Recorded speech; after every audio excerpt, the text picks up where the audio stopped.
Good morning মামি to time family, welcome back to my channel. আমি ঋতুপর্ণা চলে এসেছি তোমাদের কাছে জামাই ষষ্ঠী স্পেশাল ব্লগ নিয়ে। শুভ জামাই ষষ্ঠী তোমাদের সবাইকে।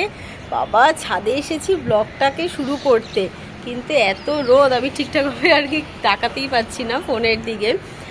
তো সকাল সকাল কিন্তু বেশ তোড়জোড় শুরু হয়ে গেছে, আর আমি তো সকালবেলায় উঠেই একেবারে স্নান টান করে রেডি হয়ে গেছি। দিনটা আমার কিন্তু অনেকক্ষণ আগেই শুরু হয়ে গেছে, ব্লগটা শুরু করা হয়নি। আমি চেষ্টা করব যাতে জামাই ষষ্ঠীর এই ব্লগটা আমি তোমাদের সাথে তাড়াতাড়ি শেয়ার করতে পারি। দুদিন ধরে আমার খুব ঠান্ডা লেগেছে, খুব আইসক্রিম খাচ্ছিলাম, তো ঠান্ডাও লেগেছে, হালকা হালকা জ্বরও এসেছিল, কিন্তু এখন ঠিক আছি।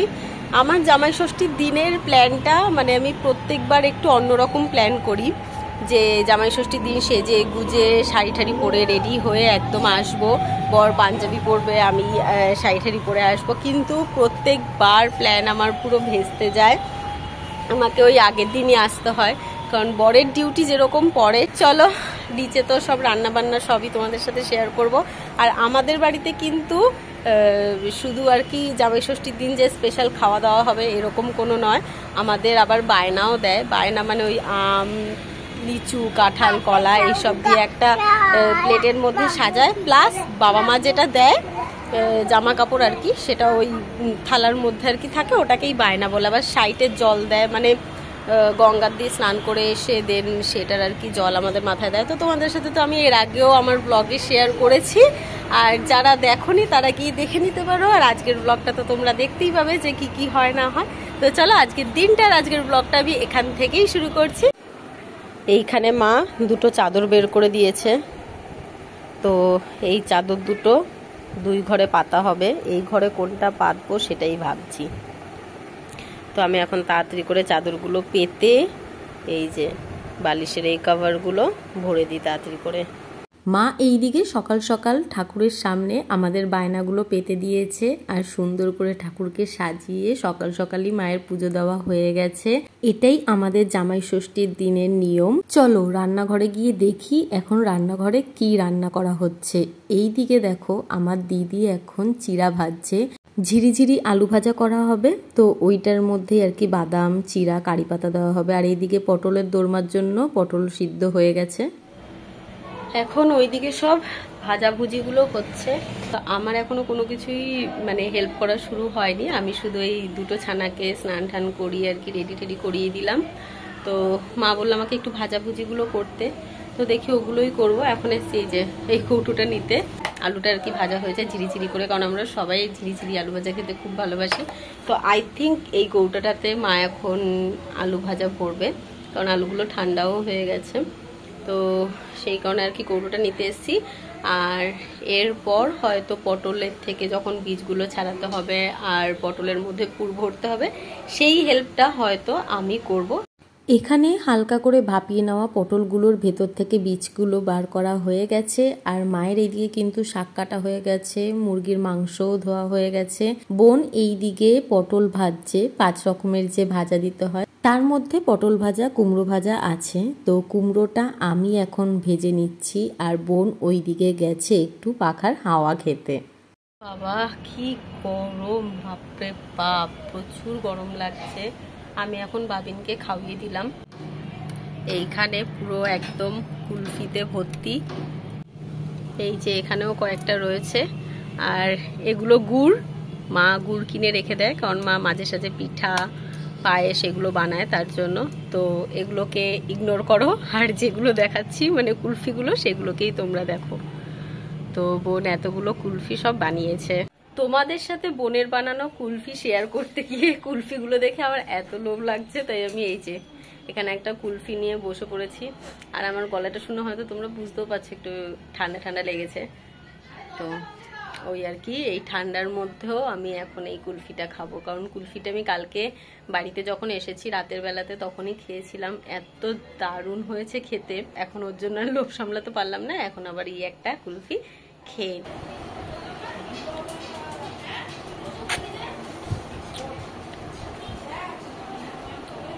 চলো তোমাদের সাথে জামাই ষষ্ঠীর স্পেশাল মেনুটা আমি একটু শেয়ার করে নিই। এখানে রয়েছে কাতলা মাছ, চিংড়ি মাছ দিয়ে শাক ভাজা, 5 রকমের ভাজা, যেমন কুমড়ো ভাজা, পটল ভাজা, মাছ ভাজা, বেগুন ভাজা আর ঝিরিঝিরি আলু ভাজা। আর এই দিকে কিন্তু চাটনি, পাঁপড় সব রেডি। সঙ্গে ছিল মাছের মাথা দিয়ে মুগ ডাল, যেটা আমরা সবাই খেতে খুব ভালোবাসি। আর এটা হচ্ছে পটলের দোরমার যে পুরটা, সেটা যেটা চিংড়ি মাছ আর পনির, কাজু, কিশমিশ সব কিছু দিয়ে করা হয়েছে। দুপুর বেলায় খেয়ে দিয়ে উঠে এখন আমরা সবাই একসাথে বসেছি গল্প করতে। আর তার সঙ্গে এখানে এখন ফ্রুটিও খাওয়া হবে। তো তোমরা তো দেখতেই পাচ্ছ, সব একদম গোল করে আমরা বসেছি, গল্প করছি। আর এই দিকে আমার ছোট্ট বাবিনটা ঘুম থেকেও উঠে পড়েছে। আমি ফ্রুটি খাবো আর আমার এই ছোট্ট বাবিনটাকে আমি একটু ফ্রুটি দেবো না, সেটা কি হতে পারে?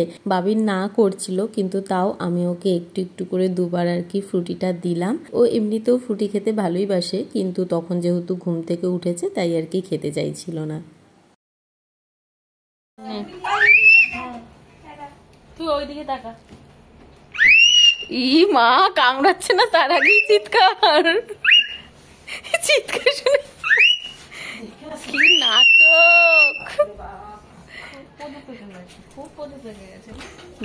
মা আর তো শুধু কথা বলবোই না।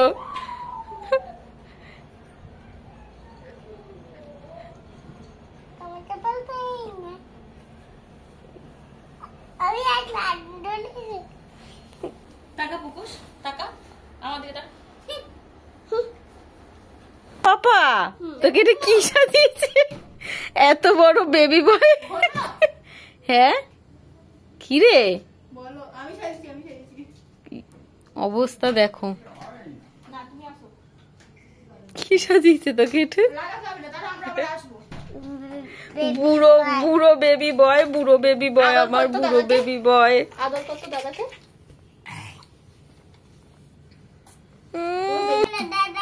বাহ, লাইট অফ করে দিল। তুই সাজিয়েছিস, তুই পারিস এইসব পাগলা চাগলা জিনিস।